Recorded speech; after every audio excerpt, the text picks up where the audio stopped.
लेकिन भूख का जो दर्द है वो ऐसा नहीं है। यहाँ भी एक ऐसा ही परिवार है, अनाथ बच्चे हैं, माता पिता नहीं है और यहाँ आए हैं। इस परिवार की भी अनाथ बच्चे हैं, कोई मदद करने वाला नहीं है। और बेटा काफी दुख भरी कहानी है आपके परिवार की। आपके पिता की मृत्यु हो गई और उस मृत्यु के आरोप में आपकी माता जेल में चली गई। पहली बार दिखा हमने भी ऐसा सहायता के लिए। हमारे गुरुजियों ने यो मिशन चलाया है कि कोई भी आदमी भूखा ना सोए। भूख जो है, भूख की कोई जाति नहीं होती, जाति तो इंसान की भी नहीं होती, लेकिन भूख का जो दर्द है वो ऐसा नहीं है। यहाँ भी एक ऐसा ही परिवार है, अनाथ बच्चे हैं, माता पिता नहीं है। तो गांव गद्दी खेड़ी, जिला रोहतक। अन देव तू अलख दयालम तेरे पलड़े तुले नरालम, अन देव तू जगमुख ज्योति तेरे पलड़े तुले न मोती। गाँव गद्दी खेड़ी, जिला रोहतक। और यहाँ आए हैं, इस परिवार की भी अनाथ बच्चे हैं, कोई मदद करने वाला नहीं है। तो सबसे पहले तो ये बच्चे हैं। बेटा तुम कितने बहन भाई हो? चार हो। अभी यहाँ घर में 3 हो। और बेटा काफी दुख भरी कहानी है आपके परिवार की। आपके पिता की मृत्यु हो गई और उस मृत्यु के आरोप में आपकी माता जेल में चली गई। क्या सच्चा है क्या झूठा है ये काम हमारा नहीं है, लेकिन ये बच्चे निर्दोष हैं, यह बात है ना बेटा? तो कब घटना घटी ये दो घटना कब हुई? 22 तारीख को। कितने साल पहले? 2-3 महीने पहले। अभी 2-3 महीने हुए हैं। अच्छा, अभी की घटना है। तो अब बेटा माता पिता दोनों नहीं रहे तो एकदम अंधेरा हो गया जिंदगी में, कैसे काम चला? इका कता उन्हें साथ दिया हमारा। तो इब इस समस्या में बेटा का कहता बहुत बढ़िया हैं, अपनी जगह हैं, लेकिन अचानक ये सब चीजें हो जाए हैं, माता पिता के बिना एक बार तो ऐसा लगा होगा कि जिंदगी में कुछ नहीं बचा। और पढ़ाई लिखाई बच्चों तरीके चल रही है? तो चल रही है, दोनों पढ़ते हैं बस, और मैं नहीं पढ़ती। आपने पढ़ाई कब छोड़ी? दिन हो गए, कई महीने हो गए। आपने कब कौन सी क्लास में पढ़ाई छोड़ी बेटा? 9th में। 9th के बाद क्यों नहीं पढ़े आप? पहले हो गई थी इसलिए। तो ये दोबारा पढ़ाई शुरू करोगे? हमारी रिक्वेस्ट है बेटा। नहीं, ओपन वगैरह तो देख लो कि कोई दूसरा तरीका हो बेटा, बिना पढ़े बात बनती नहीं। सिलाई का काम सीखेंगे। अच्छा, ये भी बहुत बढ़िया बात है, सिलाई का काम सीख लिया। और ये बच्ची कौन सी क्लास में पढ़ती है? 8वीं में। 8वीं में। तो ये बेटा पढ़ाई में दाखिला ले लिया तूने? तो अब किताबें और स्कूल की ड्रेस वगैरह का इंतजाम हो गया? नहीं, भर्ती नहीं हुआ है अभी किताबें और उसका नहीं हुआ है? किताब तो स्कूल में मिलेगी, कॉपी कुपी नहीं आई है। तो ठीक है, कॉपी वगैरह के लिए आज आपको एक फोन नंबर देकर जाएंगे, या भोजन सामग्री भी, बच्चों की पढ़ाई भी है, जो भी आपने जरूरत हो तो अपने काके तावा पर फोन करा दियो या फोन कर दियो। और संत रामपाल जी महाराज जी के शिष्य संत रामपाल जी महाराज जी के आदेश से ये चीज अपने अवेलेबल कराओगे। तो आ जाओ बेटा, एक बार सामान देख लो जो आपकी मदद के लिए आया है। पहली बार आया है लेकिन आखिरी बार नहीं आया है, ये बार बार आएगा। जब तक दूसरा कोई विकल्प तुम्हारे परिवार में परमात्मा नहीं दे देते तब तक परमात्मा की ये दया बनी रहेगी। ये आटा है और ये 5 किलो के करीब चावल है, चीनी है, नमक, 2 तरह की दाल है, मूंग की दाल, चने की दाल, सरसों का तेल। अपने काका काकी सबका कहना भी मानियो, उनके साथ रहियो। और यो अपने कपड़े धोने का साबुन, ये नहाने का साबुन है। तो ये ज्यादा कहना मानोगे ना काके तवा का? हाँ, तो ये जरूरी है कि जब भी आप संत की शरण में या संत के आशीर्वाद में ये सब करो तो आपका व्यवहार बहुत सुथरा हो जाना चाहिए। वैसे तो आप बच्चे, तुम्हारी कोई भी शिकायत कभी नहीं आती, बहुत अच्छे बच्चे हैं। मैंने पूछा भी था आपके काके ताऊ बड़े खुश हैं आपसे, लेकिन ये भी और ज्यादा प्रेम से रहना है। ठीक है? तो हाँ, आप क्या नाम जी आपका? मेरा नाम विजय। तो के लागू आप इन बालका के? इसका लागू तो काका हूँ जी, पड़ोस में तो हूँ। अच्छा जी। और आपके में बोलना चाहोगे बेटा? तो यह जो मदद आई है इसके बारे में आप क्या कहोगे?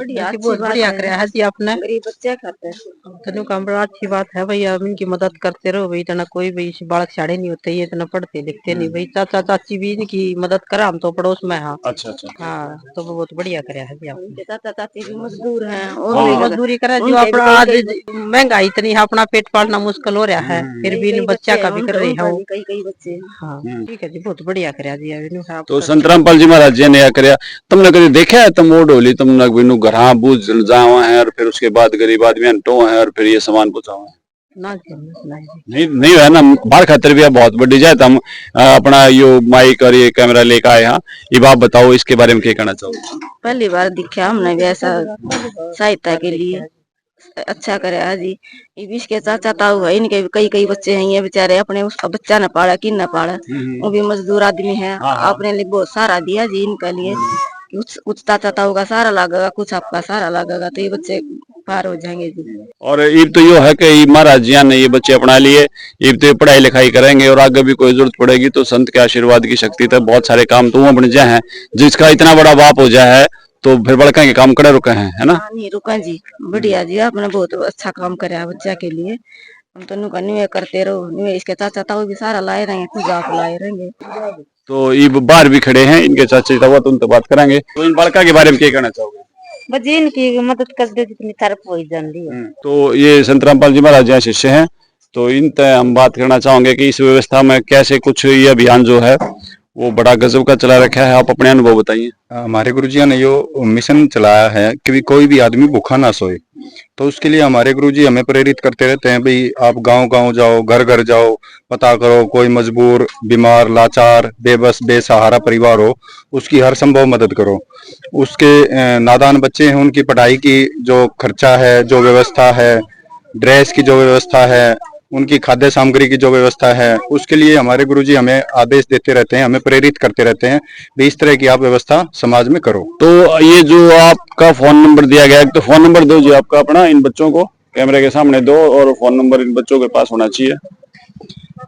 हमने अपना फोन नंबर इनको दे दिया है, इस परिवार को फोन नंबर दे दिया है। जब भी राशन समाप्त होगा, कोई भी आवश्यकता इन्हें हमारी होगी, जैसे कोई पढ़ाई वगैरह की आवश्यकता है, जरूरत है, कोई किसी तरीके की भी इनको हमारी आवश्यकता पड़ेगी, खाद्य सामग्री की आवश्यकता पड़ेगी, स्कूल में एडमिशन वगैरह के लिए जो आवश्यकता हमारी जो जरूरत होगी, उसके लिए हम तत्पर इनके पास खड़े रहेंगे। कहने का मतलब योगी ये बच्चे संत रामपाल जी महाराज जी ने अपना लिए, गोद ले लिए, अब ये संत रामपाल जी महाराज जी के बच्चे हो गए, अब इनके पास कोई कमी किसी तरह की आप लोग नहीं छोड़ेंगे। कुल मिला के बात यह है ना? जी जी बिल्कुल। अब जो ये परिवार है, ये संत रामपाल जी महाराज का परिवार हो गया है। तो जब भी जिस तरह की भी इस परिवार को जरूरत होगी, तो संत जी के शिष्य, संत जी के आशीर्वाद से तुरंत इस परिवार के पास पहुंच जाएंगे। जिसका कोई नहीं उसका संत रामपाल जी महाराज, जिसका कोई नहीं उसका संत रामपाल जी महाराज। तो बेटा ये ना, आप बड़े बेटे हो, ये फोन नंबर आपका है, आपको इस पे फोन करना है। जब भी आपने किसी तरह की आवश्यकता हो तो आप इस पर फोन करके बच्चों की पढ़ाई के लिए कोई चीज आप देखो हो यहाँ, और हम आपके चाचा और उनसे भी बात कराएंगे। जब भी कोई ये राशन समाप्त हो जाए 1-2 दिन पहले फोन कर दो, हैं, और किसी प्रकार की आवश्यकता हो तो फोन कर देना। ठीक है बेटा। तो अब फिर इनके हाँ जी, क्या कहना चाहोगे इनके बारे में? बहुत बढ़िया है, बहुत अच्छा किया है। इन बच्चों की मदद हो जाएगी, इनका निर्वाह हो जाएगा, और संत रामपाल जी ने बहुत अच्छा किया है। और ऐसा करते रहें, आगे बढ़ते रहें, ये इनसे कुछ इन बच्चों की जिंदगी बन जाएगी और ये आगे चलकर कुछ अपने पैरों पर खड़े हो जाएंगे। तो आप भी एक बुजुर्ग के नाते इन बच्चा संभालती रहियो, इनकी शिक्षा का प्रबंध करते रहियो, हैं? ठीक है। ठीक है। महाराज की जय, रामपाल जी महाराज जी की जय जयकार करते हुए और निकलते हैं अगले घर की तरफ। धन्यवाद।